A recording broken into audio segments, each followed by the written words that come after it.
తెలంగాణలో మంత్రివర్గ విస్తరణ 3 అడుగులు ముందుకు 6 అడుగులు వెనక్కి అన్న చందంగా ఉంది.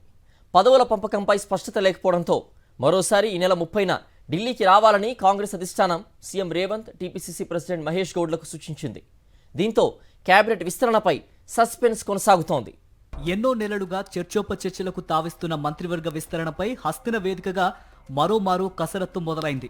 నీతి ఆయోగ్ భేటీలో పాల్గొనేందుకు ఢిల్లీ వెళ్లిన ముఖ్యమంత్రి రేవంత్ రెడ్డి అక్కడే ఉన్న పీసీసీ అధ్యక్షుడు మహేష్ కుమార్ గౌడ్ మంత్రివర్గ విస్తరణ, పీసీసీ కార్యవర్గ కూర్పుపై పార్టీ సంస్థాగత వ్యవహారాల ప్రధాన కార్యదర్శి కేసీ వేణుగోపాల్తో గంటపాటు చర్చించారు. ఆశావాహుల సామాజిక వర్గాలు, స్థానిక బలాబలాలను పరిగణలోనికి తీసుకుని చర్చించారు. రాష్ట్ర మంత్రివర్గంలో స్థానం పొందే నేతల పేర్లను కాంగ్రెస్ అధిష్టానం దాదాపు ఖరారు చేసినట్టు తెలిసింది. అయితే తీసుకునేది 4గురినా లేక 5గురినా అనే అంశంపై స్పష్టత రాలేదు. గతంలో గుర్తించిన పేర్లపై మరోమారు చర్చించారు.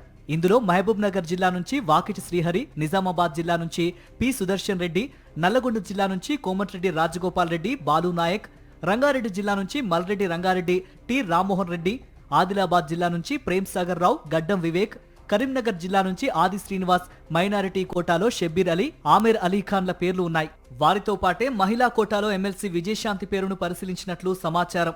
మంత్రివర్గ విస్తరణ గత 3 నెలలుగా ఎప్పటికప్పుడు వాయిదా పడుతూ వస్తోంది. ఈ పర్యటనలో పదవుల పంపకంపై స్పష్టత వస్తుందని కాంగ్రెస్ ఎమ్మెల్సీలు ఆశించారు. కానీ చర్చలు తప్ప ఒక్క అడుగు కూడా ముందుకు పడలేదు. ఈ నెల 30న మరోసారి తెలంగాణ కాంగ్రెస్ నేతలు అధిష్టానంతో సమావేశం కావాలని నిర్ణయించారు. ఏఐసీసీ ప్రెసిడెంట్ మల్లికార్జున ఖర్గే ఢిల్లీలో లేకపోవడంతో టీపీసీసీ కార్యవర్గ నిర్ణయం వాయిదా పడింది. 30న ఢిల్లీకి రావాలని సీఎం రేవంత్ రెడ్డికి టీపీసీసీ ప్రెసిడెంట్ మహేష్ కుమార్ గౌడ్కు అధిష్టానం పెద్దలు సూచించారు. డిప్యూటీ సీఎం బట్టి, మంత్రి ఉత్తమ్ లేకపోవడంతో చర్చలు వాయిదా వేసినట్లు సమాచారం. మరుసటి సమావేశంలో అందరితో చర్చించి ఒక నిర్ణయం తీసుకునే అవకాశం ఉన్నట్లు తెలుస్తోంది. అప్పటిదాకా ఆశావాహులు వేచి ఉండక తప్పదు.